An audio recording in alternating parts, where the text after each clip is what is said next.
Bonjour à tous, je suis vraiment ravie de vous retrouver pour cette vidéo qui va être un petit peu difficile aussi. On va aborder un sujet que j'ai peu vu adapté, que ce soit en vidéo ou dans des articles, etc. C'est que faire, comment se comporter si c'est mon enfant qui est un pervers ou une perverse narcissique. Ça existe, il y en a. Moi, j'ai beaucoup de parents qui ont des enfants qui sont pervers, toxiques, manipulateurs. Alors voilà, hein, les étiquettes, on peut mettre celles qu'on veut, mais en tout cas, c'est une réalité. Et donc, j'ai voulu faire cette vidéo dans la lignée des pervers narcissiques pour vous aider si vous êtes dans ce cas de figure. Alors, tout de suite, je vais cadrer les choses. Je ne vais pas parler des enfants petits. Parce que si un enfant est manipulateur, odieux, compliqué à gérer, il y a des professionnels, des pédopsychiatres et plein de professionnels, des psychologues pour enfants. C'est leur spécialité, ce n'est pas la mienne. Moi, je vais plutôt vous parler quand c'est un peu trop tard, quoi. Parce que tant qu'ils sont petits, on peut intervenir. On peut se dire, bon, mon enfant il a un comportement, il y a quelque chose qui ne va pas, je vais me faire aider, etc. C'est pas ça dont je vais vous parler. Moi, je vais vraiment vous parler des enfants qui sont devenus des jeunes adultes ou moins jeunes, qui ont 25, 30, 40, etc., etc., et qui sont vraiment manipulateurs. Hein. On va peut-être enlever le mot pervers, voilà, parce que c'est difficile à entendre, mais qui sont manipulateurs, qui ont vraiment un comportement compliqué avec les parents. Alors, j'ai divisé la vidéo en 3 parties. La première partie, c'est quelle en est l'origine? Pourquoi ces enfants sont devenus comme ça adultes? Rapidement, hein, puisque je vais vous faire des liens sur d'autres vidéos. Deuxième point, on va voir comment se comporter et on va voir surtout le type de comportement qu'ont ces enfants avec leurs parents. Hein. Donc là, on est vraiment dans une vidéo très axée, relation, enfants pervers narcissiques, parents qui subissent ça, évidemment. Et donc, on va voir quel est le type de comportement que peuvent avoir ces enfants avec leurs parents. Et ensuite, je vais vous donner des conseils. Que faire? Comment vous vous comportez par rapport à vos enfants qui ont ce comportement?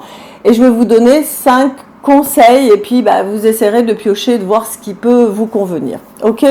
Alors, l'origine des enfants qui sont devenus des adultes pervers narcissiques, j'en parle dans ma première vidéo, comment identifier un pervers narcissique, donc je vous renvoie à la vidéo. Mais rapidement, on va voir qu'il y a 2-3 choses importantes qui ont pu se passer dans l'enfance. C'est au niveau de l'éducation. Vous avez quelque part, oui, une certaine part de responsabilité, mais même les parents les mieux intentionnés au monde, même les meilleurs parents du monde, font des conneries en élevant leurs enfants. Un parent parfait, ça n'existe pas.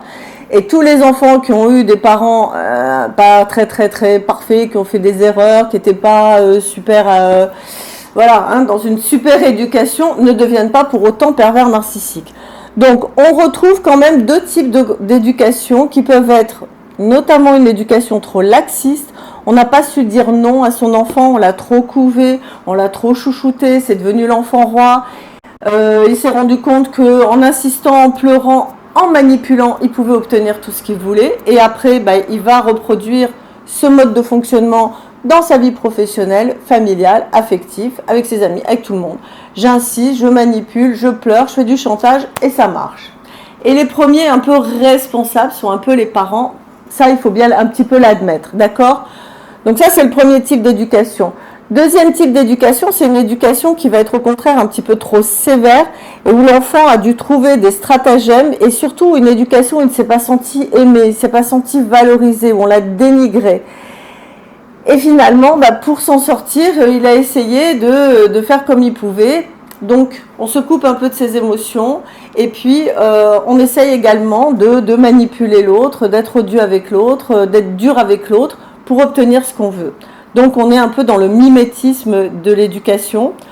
Troisième type également qu'on peut retrouver, il y a un des parents qui est pervers narcissique, le père ou la mère, et l'enfant apprend de son parent et reproduit le schéma.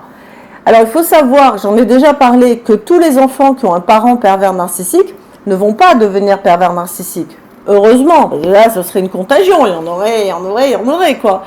Mais par contre, il y en a certains qui, n'ayant pas d'autres ressources, n'ayant pas d'autres références, vont reproduire le même schéma et se dire, bah, ma foi, ça fonctionne. Donc je continue et je reproduis et je deviens donc moi-même un pervers narcissique. Ça, c'est une explication en développement personnel, en psychologie. J'ai une troisième explication. Peut-être certains d'entre vous, vous n'allez pas être d'accord avec ce que je vais vous dire, et puis je suis d'accord. Vous pouvez mettre des commentaires là-dessus à partir du moment où vous m'injuriez pas et où vous m'insultez pas. Je suis d'accord qu'on soit pas d'accord avec moi, ok? Mais moi, je fais du développement personnel et je fais du développement spirituel. Et donc, pour moi, la troisième raison, elle est plus à un niveau spirituel. Je pense que les personnes qui s'incarnent sur Terre et qui deviennent des adultes toxiques, des personnes méchantes. Et il y en a. Il n'y a qu'à voir le monde dans lequel il est, hein, d'accord? Si le monde est comme il est, c'est qu'il y a bien des personnes qui sont toxiques, qui sont méchantes. Il n'y a qu'à voir certains chefs d'État, je ne vais pas donner de nom.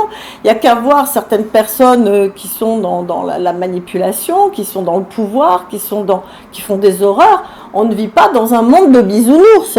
Donc ça veut bien dire qu'il y a des personnes qui sont vraiment toxiques, qui sont méchantes. Et je pense que ces personnes qui s'incarnent ont ce qu'on appelle, et ça c'est la sagesse des anciens, le disait, une âme noire. Une âme noire. C'est-à-dire que ce sont des enfants qui se sont incarnés, qui ont choisi la famille. Il y a eu des liens d'accord entre la famille, l'enfant, pour expérimenter des choses. L'âme vient sur Terre pour apprendre, pour évoluer, pour expérimenter. Ok ? Donc ce sont des personnes, des enfants qui viennent avec une âme lourde. Lourde de péchés, lourde de choses difficiles, de souffrances, de malheurs. Et elles ont ce qu'on appelle une âme noire, une âme qui doit se purifier, mais bon, ça va pas être sur cette incarnation qu'ils vont le faire, et au contraire, ils vont peut-être déverser toute leur colère et toute leur haine dans cette vie-là. C'est une explication, elle vaut ce qu'elle vaut, mais je me suis rendu compte qu'il y avait des parents, moi j'ai eu affaire à des parents d'enfants qui étaient pervers narcissiques, et les parents me disent, mais dès la naissance, il a été odieux, quoi. Il y a eu un truc qui s'est passé, mon enfant ne voulait pas que je l'embrasse, je le caresse, ou mon enfant, dès l'âge de 2 ans, hurlait, criait, nous manipulait, alors que ce sont des parents qui étaient quand même assez carrés, on va dire, et qui avaient donné une éducation bienveillante, hein. On n'est pas sur des parents maltraitants, des choses comme ça, hein. Et qui me disent, je comprends pas, on en a 3, et les 2, nickel, tout va bien, et lui, c'est un chat noir. Qu'est-ce qui se passe? Pourquoi? Donc voilà, j'ai envie que vous ouvriez à cette possibilité et qui amène un autre regard finalement sur ce genre d'enfant. Ok? Alors, ensuite, une fois qu'ils deviennent adultes, 22, 25, 30 ans, voilà, qu'ils font leur vie, ils sont partis de la maison, voilà. C'est à partir de ce moment-là que je vais m'intéresser à leur comportement. On va voir qu'il y a 2 types de comportements par rapport aux parents. Le premier, ce sont des enfants qui vont rester assez proches de leurs parents et qui vont être tout le temps dans la demande, et qui vont être tout le temps à les culpabiliser. Ça peut être des demandes d'argent, c'est très fréquent, voilà, même s'ils ont non, j'ai besoin parce que tu comprends, hein, j'ai un voyage, j'ai ci, j'ai ça à faire, et ils vont taxer les parents tout le temps, à leur demander du fric tout le temps, quitte à les faire s'endetter. Moi j'ai eu le cas d'une dame, une petite dame de 75 ans, qui s'est ruinée, qui a laissé toutes ses économies à sa fille de 40 ans, qui travaille et tout, mais tu comprends, parce que je dois acheter ci, je dois acheter ça, elle a payé la maison, elle a pas arrêté, elle a 72, 75 ans, elle est obligée de travailler encore, parce que sa retraite ne lui suffit pas pour payer le crédit qu'elle a fait pour sa fille, pour lui payer une maison, alors qu'elle travaillait, elle aurait pu, bref, des trucs hallucinants. Donc, on se rend compte que ce sont des enfants qui vont être très demandeurs. Ils vont être demandeurs pour l'argent, ils vont être demandeurs pour garder les enfants, pour s'occuper des enfants. Ils peuvent être demandeurs, j'ai eu le cas d'une femme qui allait tous les mercredis faire le ménage chez sa fille. Tous les mercredis, elle avait 77 ans. Je dis, mais attendez madame, oui mais sinon elle m'interdit de voir mes petits-enfants. Donc on est dans culpabilisation, manipulation, chantage, vous voyez ce genre de relation. Et donc, ce sont des enfants qui vont vous vampiriser tout le temps votre énergie et qui trouveront toujours des subterfuges pour obtenir ce qu'ils veulent, puisque c'est un mode de fonctionnement qu'ils ont depuis l'enfance. Ils ont appris à le développer, à le cultiver. et ils veulent surtout pas changer, parce que ça fonctionne. Tant que ça marche, ok? Donc ça, c'est le premier type de comportement que peut avoir un enfant pervers narcissique. Et le deuxième type, ça va être qu'il va couper les ponts, couper les liens avec vous. Alors j'ai envie de vous dire, tant mieux. C'est malheureux à dire, hein, ça me fait de la peine, mais tant mieux parce que finalement, on souffre un peu moins. Sauf que, et c'est ce que me disent toujours mes clients, me disent, ouais, ok, que je vois pas ma fille, à la limite je m'en fous. Ils me disent, je m'en fous, voilà. Je sais qu'elle est méchante, je sais qu'elle est odieuse, qu'elle me fait des histoires, qu'à chaque fois c'est un problème avec elle. Mais mes petits-enfants, je veux les voir, moi je les aime, j'ai envie de les gâter à Noël, rien. Ils ont coupé. Et ils savent à ce moment-là combien c'est difficile pour les grands-parents. Elle me dit, moi, tous les ans à Noël, j'envoie des cadeaux. Je vous parle de plein d'exemples. Hein. Là, je ne peux pas même pas vous dire combien j'en ai des exemples comme ça. J'envoie des cadeaux à mes petits-enfants. Je n'ai même pas un merci, même pas un SMS, rien. Voilà, je sais juste que les enfants ont des cadeaux. Elle m'interdit de les voir. J'ai été voir un avocat, mais moi je suis pas procédurière et je sais qu'elle va être toxique, méchante avec moi, elle va dire des horreurs et tout ça. Donc, c'est un autre cas de figure qui est douloureux pour les parents, qui est très douloureux. C'est-à-dire que non seulement ils n'ont plus de contact avec leurs enfants, mais avec les petits-enfants aussi. Et ça leur fait très très mal. Alors, troisième partie, donc voilà, c'est vraiment des comportements qui sont douloureux, difficiles, hein, vous avez compris. Donc, troisième partie, que faire? Comment se comporter face à un enfant qui est odieux, qui est manipulateur, qui est menteur, qui fait du chantage, qui est médisant, qui est toujours à vous critiquer, qui vous épuise, vraiment.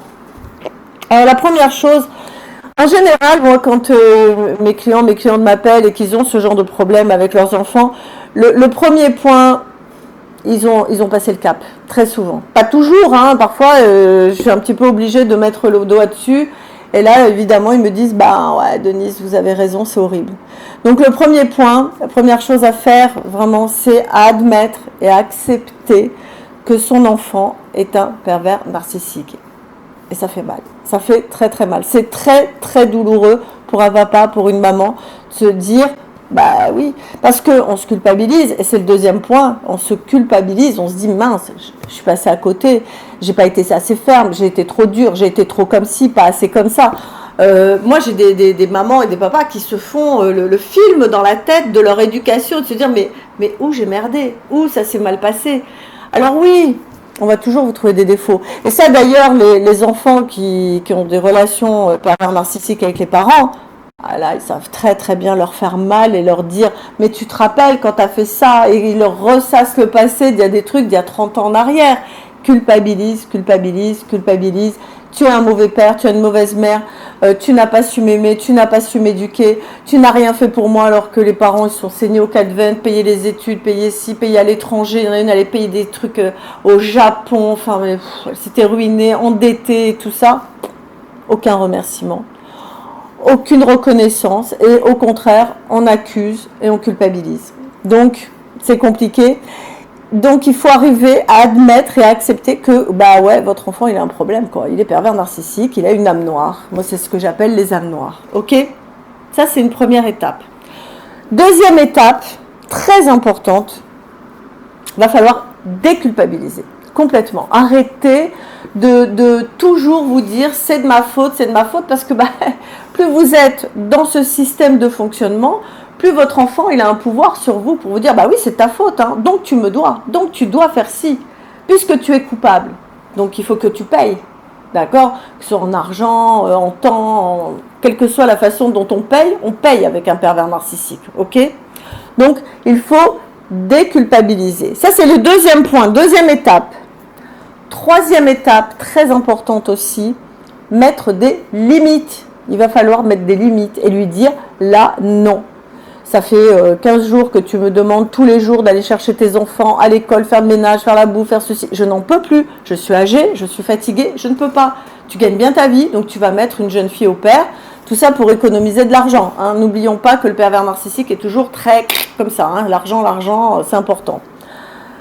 Donc il faut mettre des limites. Ça veut dire qu'il va falloir apprendre à dire non.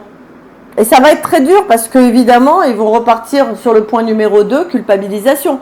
Ah bah c'est comme ça, bah, tu verras plus tes enfants. Ah tu ne veux pas m'aider. Oui vraiment tu ne m'aimes pas. Et allez c'est reparti. D'accord. Ceux qui vivent ce genre de situation vont exactement comprendre de quoi je parle. Vraiment. Ok. Donc il faut mettre des limites, savoir dire non. Alors au début bah, vous mettez des petites limites, un petit non.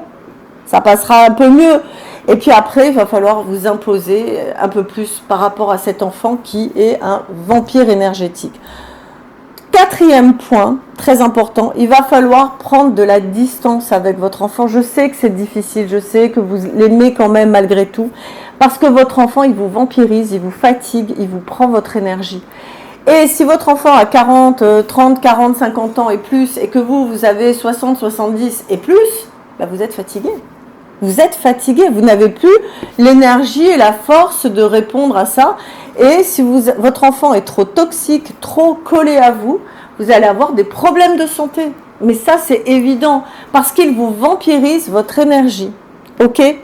Donc, prenez de la distance. C'est pour ça qu'il faut mettre des limites, pour voir un peu moins votre enfant. Et respirez, pensez à vous, vous centrez sur vous et savoir ce que vous voulez faire. Ok? Cinquième point, bah évidemment, faites-vous aider. Voilà. Si vraiment c'est compliqué pour vous, que vous êtes trop dans la culpabilité, trop dans la souffrance, dans la douleur, ne continuez pas comme ça parce que votre enfant va vous tuer. Moi, je vous le dis. Hein. J'ai vu des parents avoir de maladies incroyables parce qu'ils n'en pouvaient plus, tellement ils se faisaient vampiriser, bouffer par ces enfants qui, c'est toujours plus, toujours plus, toujours plus, il n'y a pas de limite. Donc, il faut admettre que votre enfant est comme ça, il faut déculpabiliser, il faut mettre des limites, savoir dire non, c'est très important, prendre de la distance et vraiment, si vous avez du mal à mettre en place tout ça tout seul, faites-vous aider, je vous en supplie, faites-vous aider, appelez un professionnel, un psychologue, un psychiatre, un psychothérapeute, appelez quelqu'un et qui va comprendre ce que vous vivez parce que c'est pas nouveau, hein, vous n'êtes pas la seule ou le seul à vivre ce genre de situation. Moi j'en ai tout le temps, c'est pour ça que j'ai voulu faire cette vidéo pour un petit peu inverser les rôles. C'est pas toujours les parents qui sont toxiques, les enfants aussi peuvent être toxiques avec leurs parents. Voilà, j'espère que cette vidéo vous a aidé à comprendre un petit peu ce processus. N'hésitez pas à me laisser des commentaires, vous savez que j'adore ça et bien sûr je les lis et je vous réponds quand je peux le plus souvent possible. Et puis si vous avez aimé la vidéo, pensez à la partager, à la liker et surtout abonnez-vous à la chaîne en cliquant sur la petite cloche de notification. Comme ça vous ne ratez aucune de mes vidéos. Ouais, super. Voilà, je vous remercie, à bientôt, passez une très belle semaine avec un beau soleil. Voilà, à bientôt, ciao.